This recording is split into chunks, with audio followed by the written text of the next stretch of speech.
નમસ્કાર દર્શક મિત્રો, આપ નિહાળ રહ્યા છો સાઈ ગ્રુપ મીડિયા હાઉસ દ્વારા સંચાલિત નવસારી લાઈવ અને ઝટપટ ન્યૂઝ.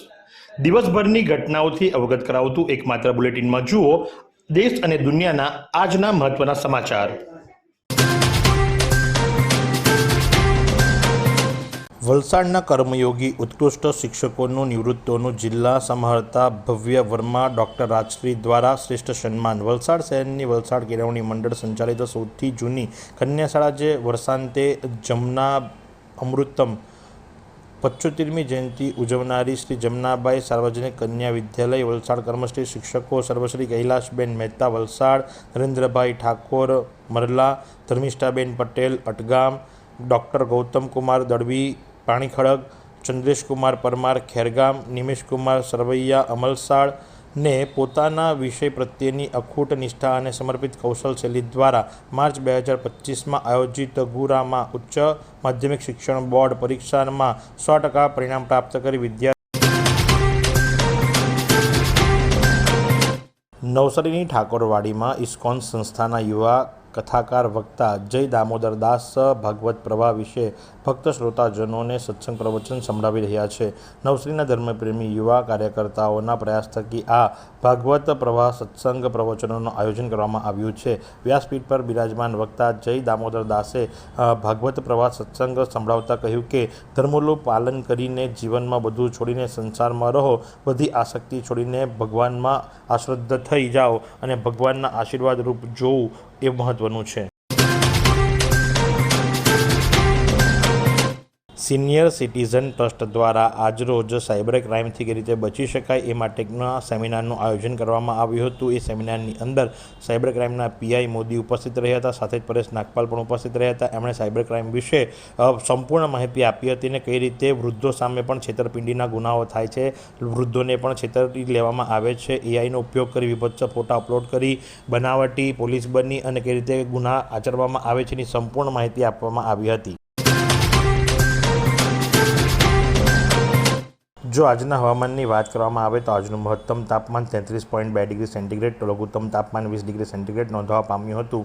ભેજની વાત કરવામાં આવે તો સવાર દરમિયાન હવામાં ભેજનું પ્રમાણ 92% તો સાંજ દરમિયાન 67% નોંધવા પામ્યું હતું. પવનની ગતિની જો વાત કરવામાં આવે તો 5.9 કિલોમીટર પ્રતિ કલાકની ઝડપથી પવન ફૂંકાઈ રહ્યો હતો અને ગઈકાલે રાત્રિ દરમિયાન નવસારી શહેરી વિસ્તારની અંદર ખૂબ જ વાવાઝોડા સાથે વરસાદ પણ વરસ્યો હતો અને વરસતા વરસાદના કારણે નવસારીના ગરનાળાની અંદર પાણી ભરાઈ જવા પામ્યું હતું.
વંકાલ ગામે જિલ્લા ભાજપના કિસાન મોરચાના હોદ્દેદારોની આગેવાનીમાં 200 જેટલા રોપાઓ વન વિભાગ દ્વારા રોપવામાં આવ્યા. વિશ્વ પર્યાવરણ દિવસ નિમિત્તે વંકાલ ગામના વજીફળિયા વિસ્તારમાં સામાજિક વનીકરણના આરએફઓ પ્રશાંતભાઈ પાટીલના માર્ગદર્શન હેઠળ જિલ્લા ભાજપ કિસાન મોરચાના હોદ્દેદારો દીપકભાઈ સોલંકી અને સાથે જ વનકર્મીઓ ચંદ્રકાંત આહિર, વિમલ રાઠોડ, મહેન્દ્ર પટેલ, વત્સલ સોલંકી, જયેશ પટેલ સહિતનાની ઉપસ્થિતિમાં જાહેર માર્ગની બંને બાજુએ 200 જેટલા ગુલમોહરના રોપાઓનું વૃક્ષારોપણ કરવામાં આવ્યું હતું.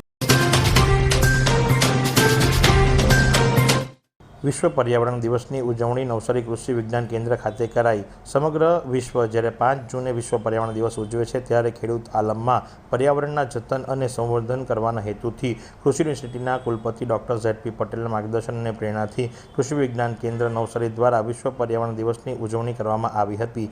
આ પ્રસંગે કેવીકેના વડા ડૉક્ટર કે.એ. શાહે ઉપસ્થિત સર્વ ખેડૂતોને સ્વાગત કરતા જણાવ્યું હતું કે બદલાતા જતા હવામાનમાં અતિવૃષ્ટિ, માવઠા વગેરે જેવી મુશ્કેલીઓ સામે ખેડૂતોએ સામનો કરવો પડી રહ્યો છે, ત્યારે પર્યાવરણના જતન માટે ખેડૂતો વધુમાં વધુ ઝાડ ઉગાડે એ જરૂરી છે.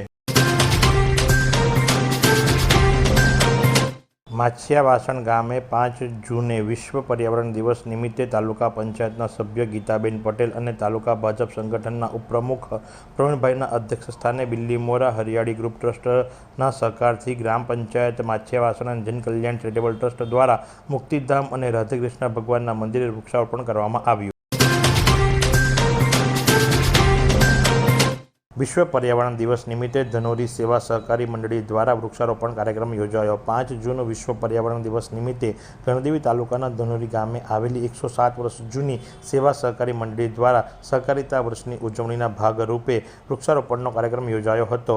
ગામ ખાતે આવેલા તળાવની ફરતે મંડળીના હોદ્દેદારો દ્વારા વૃક્ષારોપણ કરવામાં આવ્યું હતું. મંડળી દ્વારા આ વર્ષે 107 જેટલા વૃક્ષોનું જતન કરવાનો નિર્ધાર કરવામાં આવ્યો છે.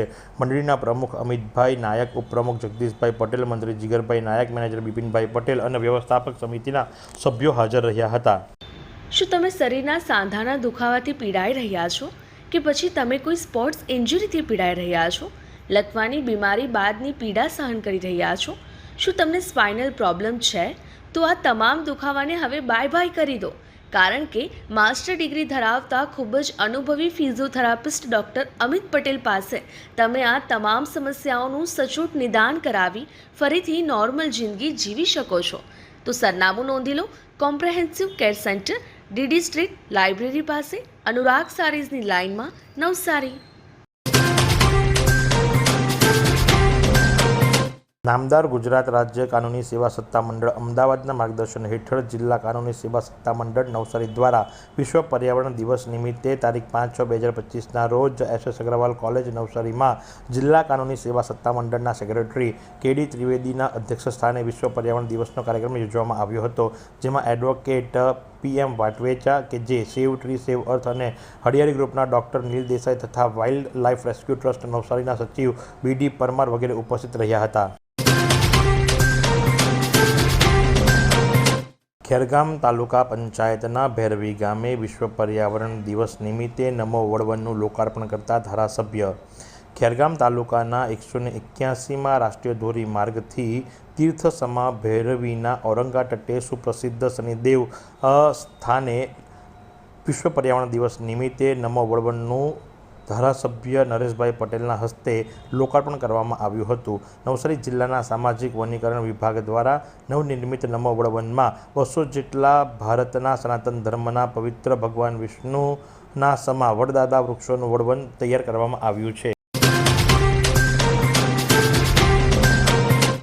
ડાંગના કુશમાલ ગામે 121માં હનુમાન મંદિરના લોકાર્પણ કાર્યક્રમમાં સાધુ સંતો તથા સાંસદ દાતા ગોવિંદભાઈ ધોળકિયાની ઉપસ્થિતિ વચ્ચે યોજાયો. ડાંગ જિલ્લાના વઘઈ નજીકના કુશમાલ ગામે 121માં હનુમાન મંદિરના લોકાર્પણ કાર્યક્રમની અંદર સાધુ સંત તથા સાંસદ દાતા ગોવિંદભાઈ ધોળકિયાની ઉપસ્થિતિ વચ્ચે યોજાયો હતો, જેમાં મોટી સંખ્યામાં ભાવિક ભક્તો પણ ઉમટ્યા હતા. ગુજરાતના 99% આદિવાસી વિસ્તાર ધરાવતા દંડકારણ્ય વન પ્રદેશ ડાંગ જિલ્લાના 311 ગામોમાં હનુમાન મંદિર બનાવવાનો સંકલ્પ કરનાર જાણીતા ઉદ્યોગપતિ સાંસદ ગોવિંદભાઈ ધોળકિયાએ ઉઠાવ્યો છે, જેને હનુમાન યાગ નામ આપવામાં આવ્યું છે. જે પૈકીના 311માંથી 121 મંદિરો પૂર્ણ થઈ ગયા છે અને બાકીના આવનાર 2 વર્ષમાં પૂર્ણ કરવાની તૈયારીમાં પણ છે. फालूदा मिक्स की इतनी सारी वैरायटीज रिफ्रेश के पास है. अगर आपको भी चाहिए रिफ्रेश के फालूदा मिक्स की इतनी सारी वैरायटीज, तो फिर सर्च करो, क्लिक करो, लाइफ को रिफ्रेश करो.